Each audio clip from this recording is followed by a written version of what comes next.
भगवान का जयघोष करते हुए एक पालकी आगे बढ़ती जा रही थी। सभी लोग झांझ और मृदंग की ताल में तल्लीन थे। पालकी तेजी से आगे बढ़ रही थी। जिनमें शक्ति थी वे तेजी से आगे बढ़ रहे थे और कुछ भयंकर थकावट के कारण पीछे रह रहे थे। इन दोपहर ढलकर शाम हो गई थी और जल्द से जल्द मुकाम पड़ाव पर पहुंचना जरूरी था। घाट पार करते ही घाट के तल पर एक छोटा सा गांव था। उस गांव में पालकी का मुकाम था, लेकिन घाट काफी बड़ा था। पहाड़ों और घाटियों से घिरा हुआ घने पेड़, झाड़ियां, जंगली जानवरों के कारण रात में घाट का इस्तेमाल ज्यादा नहीं होता था। इसलिए कई वारकरियों का मत था कि पिछले पड़ाव पर ही रुक जाना चाहिए। लेकिन सूरज तब सर पर था, दोपहर थी और कुछ उत्साही वारकरियों का मत था कि हम कुछ ही समय में घाट पार करके अगले मुकाम पर आसानी से पहुंच जाएंगे। इसलिए उन्होंने सबका मत लिए बिना किसी से पूछा नहीं और उत्साह में निकल पड़े। कुछ लोगों की इच्छा नहीं थी, लेकिन वे विरोध नहीं कर सके। घर से निकलते समय कई लोग उत्साह से निकले थे, लेकिन अब शारीरिक क्षमता उजागर हो गई थी। पैरों में ऐंठन आने लगी तो उत्साह कम होने लगा। लेकिन यह देवकार्य ईश्वर का कार्य होने के कारण इसमें शामिल होने के बाद ना कैसे कहें, वे जैसे तैसे घिसटते हुए मजबूरन चल रहे थे। ऐसा करते करते सब बिछड़ गए, एक दूसरे से दूर होते गए। कुछ गिने चुने वारकरी पालकी के साथ जा रहे थे। उन्हें मुकाम पर पहुंचना था। वे नाम जप में इतने तल्लीन थे कि किसी ने यह भी ध्यान नहीं दिया कि उनके साथ कौन है और कौन नहीं। जैसे ही सूरज डूबने लगा, घाट में अंधेरा बढ़ने लगा। जानकारों के अनुसार 2 घंटे लगातार चलने पर घाट खत्म होता। यह सुनकर कुछ लोग हताश हो गए, निराश हो गए। कुछ लोगों ने तो सचमुच घुटने टेक दिए। किसी ने यह सोचकर पीछे रुकना चाहा कि अगर कोई गाड़ी आए तो भगवान से माफ़ी मांगेंगे, नाक रगड़ेंगे और गाड़ी से चले जाएंगे। पर कोई गाड़ी आनी तो चाहिए, रुकनी भी तो चाहिए। देखते देखते फासला बढ़ता गया। कुछ लोग अकेले पड़ने की कगार पर आ गए। उन्हें समझ नहीं आ रहा था कि आगे बढ़ें या पीछे वालों के लिए रुके। ऐसा ही एक आदमी सखोबा अकेला पड़ गया। मूलतः डरपोक स्वभाव का था, कभी अकेले घूमना या किसी से घुलना मिलना नहीं आता था। शांत अकेला रहने वाला। उसकी माँ रखमाबाई उसे बहुत प्यार करती थी। उसने अपने बेटे को 4 लोगों के बीच घुलने मिलने और हिम्मत बढ़ाने के लिए जबरदस्ती वारी तीर्थयात्रा पर भेजा था। सखोबा भी अपनी माँ से बहुत प्यार करता था। वह भी उनका मन नहीं तोड़ना चाहता था, इसलिए वह भी निकल पड़ा। खैर, यहाँ किसी से बात करने का सवाल ही नहीं था। भगवान का नाम जपते हुए आगे बढ़ना था। जहाँ मुकाम होगा वहाँ 2 कौड़ निवाले पेट में डालना था और फिर आगे बढ़ना था। 2 दिन तक कुछ महसूस नहीं हुआ, लेकिन अब 33 करोड़ देवी देवता हैं हमारे, एक एक का नाम याद करने लगे तो जिंदगी खत्म हो जाएगी। लेकिन पीढ़ियों के संस्कारों से कहें, आनुवंशिकता से कहें या खून में ही समाया हुआ कहें, जब इंसान डरता है तो जुबान पर आमतौर पर एक ही नाम आता है। सखोबा अनजाने में राम राम राम राम का जाप करने लगा। डर के मारे पेट में गोला उठ रहा था। क्या करे समझ नहीं आ रहा था। शरीर मन बुद्धि बहुत थक चुके थे, लेकिन यहाँ रुकना नहीं, बिल्कुल नहीं। घाट घुमावदार था, एक तरफ ऊंचा पहाड़, एक तरफ गहरी खाई, लेकिन दोनों घने जंगल से भरे हुए। एक मोड़ पर आकर सखोबा रुक गया। उसने आगे पीछे नज़र दौड़ाई, कुछ भी दिखाई नहीं दिया, एक परिंदा भी नहीं। मतलब इस भयानक माहौल में वह अकेला है, अब क्या करे। उसने आसपास देखा, एक तरफ बैठने की थोड़ी सी जगह दिखाई दी तो सखोबा सोचने लगा, थोड़ी देर बैठूं, पीछे के लोग आएंगे तो आगे जाऊंगा। वह अपने ही विचारों से चौंक गया। पीछे के लोग? क्या कोई पीछे रुका है या मैं ही पीछे रह गया हूँ? और वह डर से कांपने लगा। फिर से राम राम का जाप शुरू हो गया। रात काफी हो गई थी। उसे अपने मोबाइल की याद आई। उसने कांपते हाथों से जेब से मोबाइल निकाला, समय देखा। 8:30। मतलब अभी ज़्यादा रात नहीं हुई है, लेकिन फिर भी 8:30। किसी ने थोड़ी देर पहले कहा था कि 1-2 घंटे लगातार चलने पर घाट खत्म होता है, लेकिन ऐसा तो कुछ लग नहीं रहा। इसका मतलब या तो वह झूठ बोल रहा था, या उसे पता नहीं होगा, या लोगों को दिलासा देने के लिए बोला होगा। काफ़ी देर हो गई।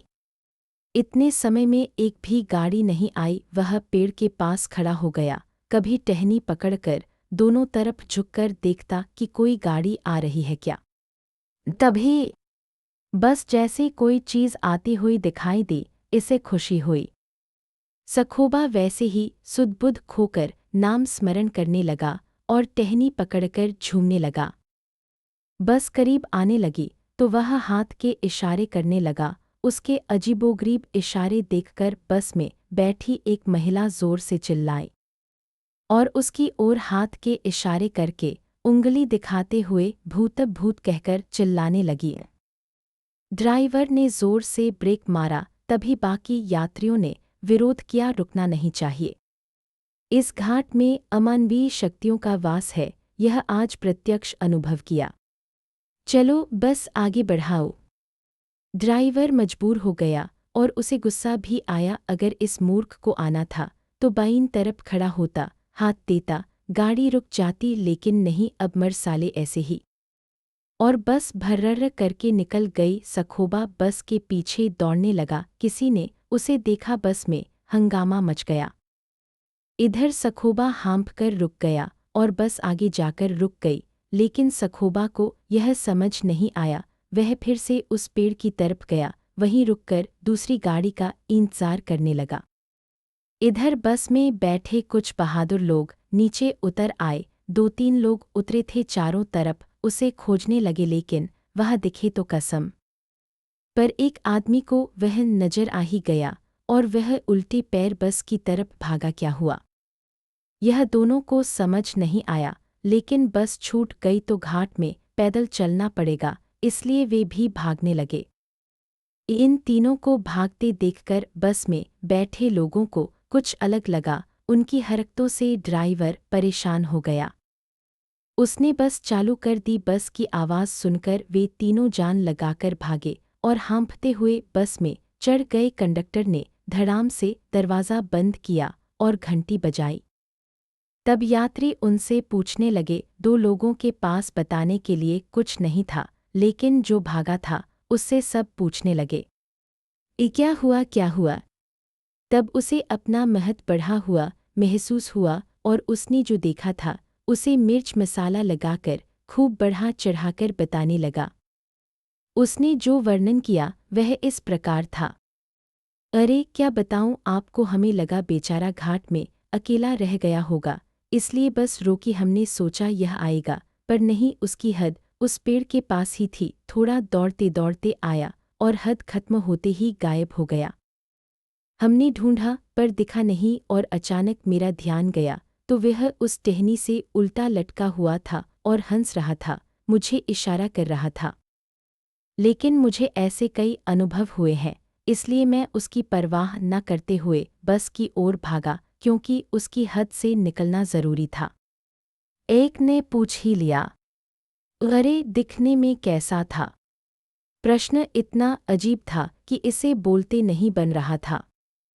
कैसा मतलब? अरे दिखने में कैसा था?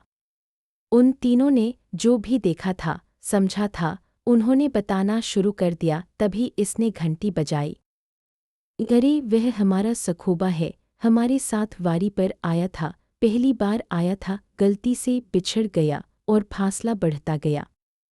वह आगे निकल गया और मैं पीछे रह गया। रुकिए, उसे साथ ले लेते हैं, नहीं तो बेचारा सचमुच भूत बन जाएगा। फिर से बस में हंगामा मच गया। कुछ ही पलों में बस रुक गई और वह व्यक्ति नीचे उतरा, उल्टे पैर तेजी से जाने लगा।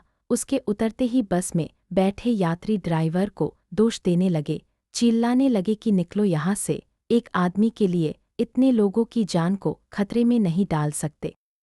वह कुछ दूर आगे गया तो बस के चलने की खरखर की आवाज़ आई। उसने मुड़कर देखा पर बस निकल चुकी थी। इधर सखोबा डरते डरते थक चुका था। अब उसे ग्लानि, बेहोशी सुस्ती आ गई थी। तभी उसे कुछ दूरी से किसी के पुकारने की आवाज़ सुनाई दी और कुछ दूरी पर एक आकृति अपनी ओर सरकती हुई दिखाई दी और सखोबा का धैर्य टूट गया। वह विपरीत दिशा में भागने लगा। सखोबा को भागते देखकर वह व्यक्ति आवाज़ देते हुए सखोबा के पीछे आने लगा। तब सखोबा जान लगाकर भागने लगा और अगले मोड़ से एक ट्रक आया। ट्रक और सखोबा इतने अप्रत्याशित रूप से सामने आए थे कि सखोबा खुद को बचा नहीं सका और ड्राइवर, उसके दिमाग में तो पक्का फिट था कि ऐसा कोई सामने आए तो रुकना नहीं है। वह रुका नहीं, उल्टा स्पीड बढ़ा दी और ड्राइवर का विश्वास बढ़ गया कि उसके अनुभव कितने सच हैं, क्योंकि अभी अभी सामने से आकर एक आदमी गाड़ी से टकराया था, फिर भी सामने से दौड़ते हुए दिखाई दे रहा था। हाथ के इशारे करते हुए गाड़ी रोकने की कोशिश कर रहा था, लेकिन ड्राइवर अब अलर्ट था, वह रुकने वाला नहीं था और वह ट्रक आगे निकल गया, एक और व्यक्ति को कुचलता हुआ, एक गलतफहमी को पुख्ता करता हुआ और लोगों को बताने के लिए एक गलत अनुभव अपने साथ बांधता हुआ कि इस घाट में भूतों और पिशाचों का वास है जो गाड़ियों को हाथ देते हैं और अगर न रुको तो गाड़ी से टकराकर गायब हो जाते हैं। लोगों की मूर्खता और डर के कारण 2 जानें व्यर्थ चली गईं। अगले दिन मिले शवों की हालत ने इस बात पर मुहर ही लगा दी कि कुछ अमानवीय शक्तियां यहाँ जागृत हैं और रात में यहाँ जाना यानी मौत को न्योता देना है। सखोबा की माँ आज भी सखोबा का इंतजार कर रही है और सखोबा इस भ्रम में कि वह असल में किससे मरा, इधर जाऊं कि उधर जाऊं, घूमता रहता है। और जो यात्री घाट से गुजरते हैं वे कुछ दिखे न दिखे, अखबारों में पढ़ी खबरों के कारण ये बातें कितनी सच हैं, कितनी झूठ, इस पर एक दूसरे का दिमाग खाते रहते हैं। और जो वारकरी पालकी के साथ आगे गए थे वे अपनी पुण्याई शुभ कर्मों से बचने का सोचकर और जोर जोर से भगवान का जयघोष करते हैं। दोस्तों, कहानी अच्छी लगी हो तो चैनल को लाइक, शेयर और सब्सक्राइब करें।